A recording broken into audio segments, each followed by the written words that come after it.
Snow, the author of the Math with Confidence Homeschool Math Curriculum.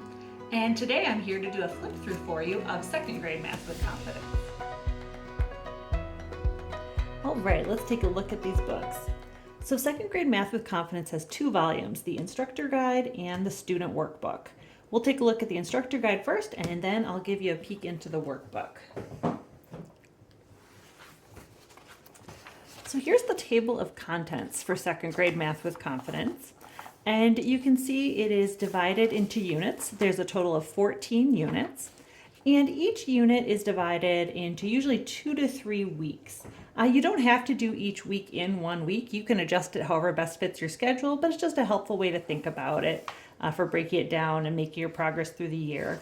And there's a total of 32 weeks divided into the 14 units.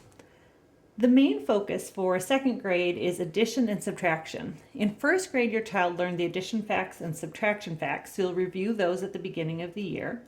And then you'll help your child build on those. You'll start with mental addition and mental subtraction to really make sure that she has a strong sense of place value and understands what regrouping and trading means. And then you'll teach her to apply those to written addition, written subtraction. First, you'll do the numbers to 200 so that the numbers aren't too overwhelming. And then by the end of the year, you'll build on that so that your child can fluently add and subtract the numbers to 1,000. Now, mixed in with all of that arithmetic are other important second grade topics. I try to alternate kind of arithmetic type topics like subtraction facts with then things that are a little different like graphs, just to provide some variety. So you'll also cover bar graphs, pictographs, and line graphs. You'll teach your child to tell time to the minute. You'll teach your child some kind of a deeper understanding of length, both in the U.S. customary system and the metric system. And then you'll also teach your child about geometry and fractions with a focus on polygons and 3D solids and then understanding some basic fractions. So that's what's covered here in second grade Math with Confidence. Next up in the book is the introduction, and I'm going to cover lots of this here in this flip through, but I definitely recommend going back and taking a look at it once you get the books. Lots of just details and kind of an overview so you know how the program works. There's a list of what your child needs to be ready to start second grade Math with Confidence, and then some important tips on pacing and how to decide whether or not to move on in a lesson. Each unit focuses on one main topic. But that doesn't mean your child needs to have fully mastered every single detail of that topic before moving on. And there are checkpoints that I'll show you here in a second that will help you decide whether or not to move on at the end of a unit. The introduction also has what you'll need, the list of important materials that you'll need. And before you start the year, you'll want to create your math kit. And that list is here. Most of the things that you'll need are very standard household items like counters or coins. You'll need some play money, a clock with hands, a ruler, playing cards, and dice. But the one thing that you'll need to add to your math kit this year are base 10 blocks. They are plastic blocks. Each little one is 1 centimeter by 1 centimeter. And then they get put together to make a group of 10, 100, and 1,000. And with all the focus on addition and subtraction in second grade, they're very helpful for showing place value and for modeling all the steps in multi-digit addition and subtraction. The other thing you might want to get to be ready to teach this year is a binder with about 25 plastic page protectors. I'll show you in a minute, but the student workbook has a lot of very cute game boards that you can use to practice some of the key addition and subtraction skills over and over. And the pilot testers found that sticking them into a binder with plastic page protectors just made it a lot easier to keep them all in one place and easier to find them when they're ready to review with a game.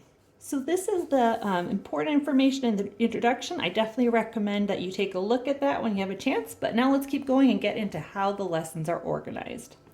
So each unit begins with a unit opener. It just tells you what you'll learn, what you're going to be covering in each week, the specific objectives your child will learn, and the recommended math picture books for the enrichment lessons.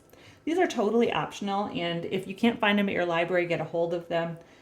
It's perfectly fine to skip them or substitute other ones, but they really add a lot of fun to math lessons, and a lot of families really enjoy them. So if you can add a few over the course of the year, I hope you will. So this is the unit overview, and then each week has an overview as well. This just tells you what you'll be covering in the lessons for that week. Each week has 4 core lessons, and then one optional enrichment lesson that you can completely skip if you don't have time for it, or if you prefer to only teach 4 lessons a week. But they're a lot of fun, and they're a great chance to read that picture book and do something that helps your child see the way that math connects to the real world.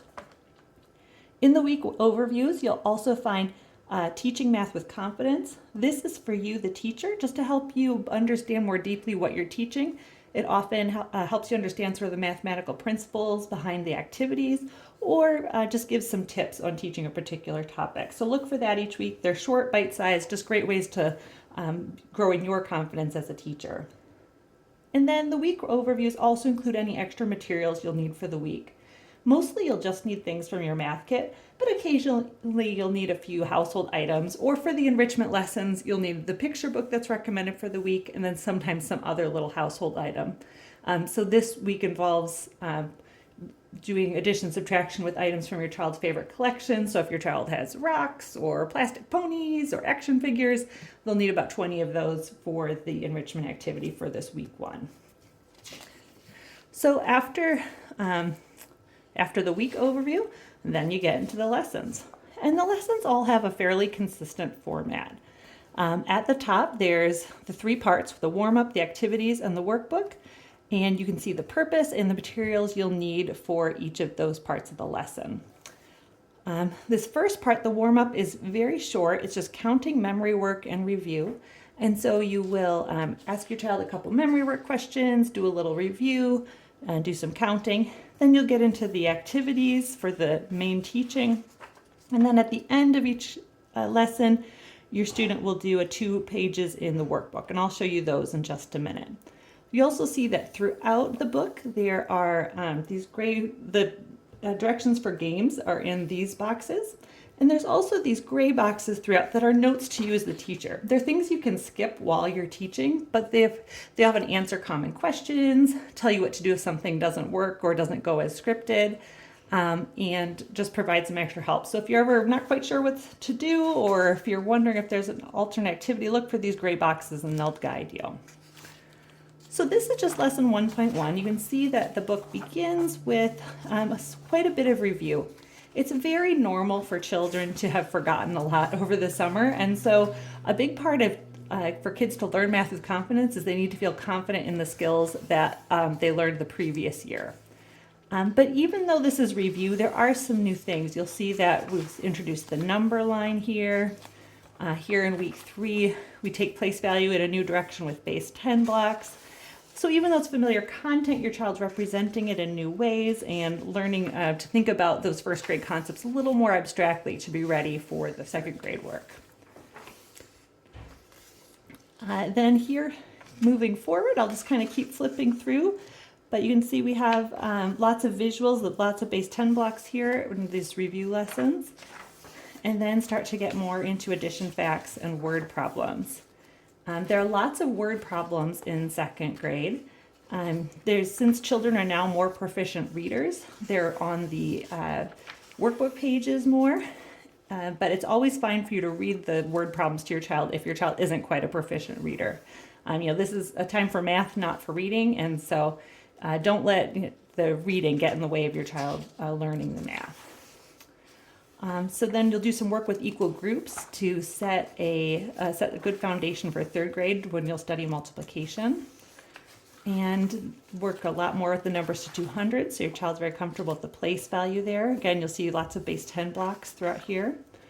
And then here's an enrichment lesson. These are these optional 5th lesson each week, and they give you a chance to review the things your child's been learning so far, to read a picture book. In this lesson, it's How Many Seeds in a Pumpkin, which is a wonderful picture book about children trying to guess how many seeds are in a pumpkin and trying out different ways of counting them. And then the suggested activity is for you to take some small food item, to grab a handful, have your child estimate it, and then actually count it. I put this here because this is week 7, where many of you will be in the fall with having some pumpkins around. So this gives you a flavor of the enrichment lessons. They're very easy to customize for whatever you have around. They can take as long or as short as you want, and they're all completely optional. So moving on, I'll just kind of keep flipping here. We've got some lessons on dollars and cents and money. And then into the subtraction facts and word problems. You'll see there's an answer key for all the workbook pages so that you can easily check answers if you're not sure. For most of them, you'll know them at second grade math, but as it gets further into the year, it's nice to have those answers handy. And so after spending some time on the addition and subtraction facts, then we'll start to tackle some other topics. Week 12 and 13 are about making bar graphs. Your child will get a chance to do a survey and make a bar graph of the results and learn about pictographs and line graphs. And then we'll start to get into some of the mental addition units, or mental addition and mental subtraction unit. This mental math really helps kids learn place value and internalize it in a whole new way. And so it's really useful for them to spend some time adding numbers mentally before they get to the written processes. You'll work with clocks and teach your child to identify the hour, and then minutes to the 5 minutes, and then finally to tell time to the minute using the number line as an analogy to help understand how the clock works. Here's one of these unit checkpoints, and this is at the end of every unit. And what the unit checkpoint does is it tells you what to expect at the end of the unit. It just gives you a sense of like, where are most second graders at when they get to the end of this unit. Then it tells you whether or not your child's ready to move on. So in this example, in Unit 7, it's fine if your child can't quite tell time to the minute yet. He'll have a lot of opportunities to practice throughout the rest of the book. You'll do it in review, hands-on activities, as well as in the workbook, so that's fine. However, the next unit is on mental subtraction. And so this tells you that at this point, your child should have really mastered most of the subtraction facts. And then there's a brief assessment that you can use to tell whether or not your child is ready to move on with those subtraction facts. And then as part of the checkpoint, there are also suggestions for what to do if your child needs more practice. So if you found, my child doesn't quite have some of these subtraction facts down, here's some ways to practice. And then I suggest that you practice them for a couple of days, and then either way move on, that it's okay to start working on the mental subtraction to 100, where your child will use those subtraction facts. So that's how the checkpoints work. So then there's mental subtraction. There's lots of measurement here with measuring length with various ways and with different kinds of units. There's lots of hands-on activities here. You'll make a paper meter stick and a paper yardstick and compare them. And then we'll get into the written process for addition. Again, you'll use those base 10 blocks to model all the steps and how the addition process works, so your child understands how to use the process and why it works the way it does. And then you'll also spend a few lessons really focusing on accuracy and fluency with that process for addition, so your child understands why it works, but also can do it efficiently and do it with ease. You'll spend some time on geometry and doing some polygon puzzles, looking for 3D solids around the house. You'll make fraction bars to help your child understand fractions and play some games with fractions. And then you'll get to written subtraction. Often written subtraction is a lot harder for students than written addition, so don't worry if it's a little tricky the first time through. But you'll go through this again very carefully with the base 10 blocks so your child understands why it works, and then focus on developing fluency with written subtraction. And then to end the year, you'll teach your child to extend her place value skills to the numbers to 1,000. Kids are very intimidated by these sometimes, and so it's important to spend a little time working them through, making sure your child feels comfortable with the numbers. And then you'll teach your child to add and subtract with the numbers to 1,000 using plain money as a manipulative as well as base 10 blocks.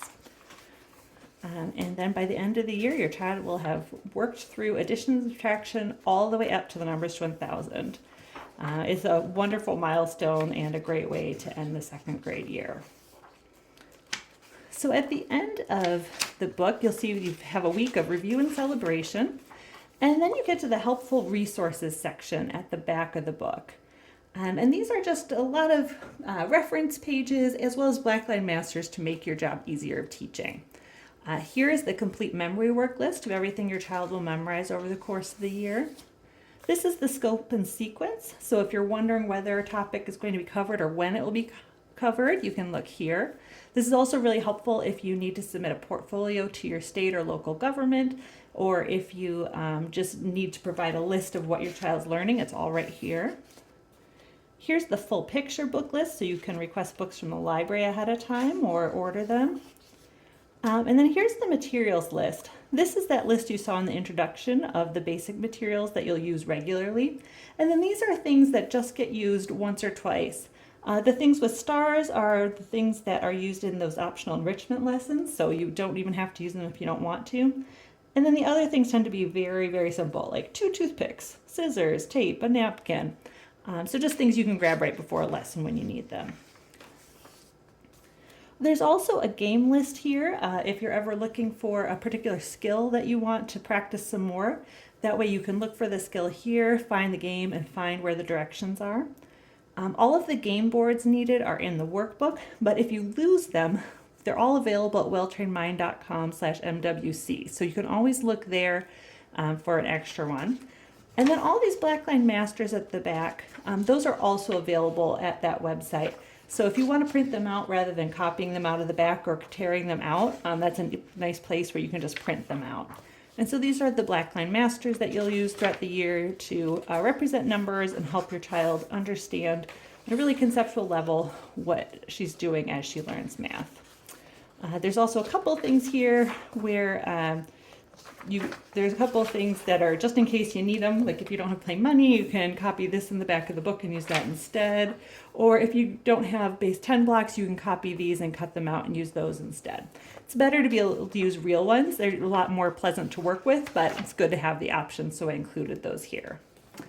All right, so that is the instructor guide, and now let's take a look at the student workbook. All right, so here's the student workbook.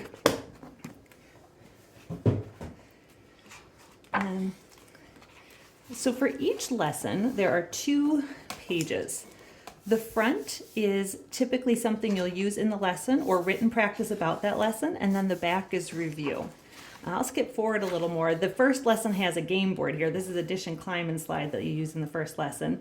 And so occasionally there's game boards, but then usually it's a written practice.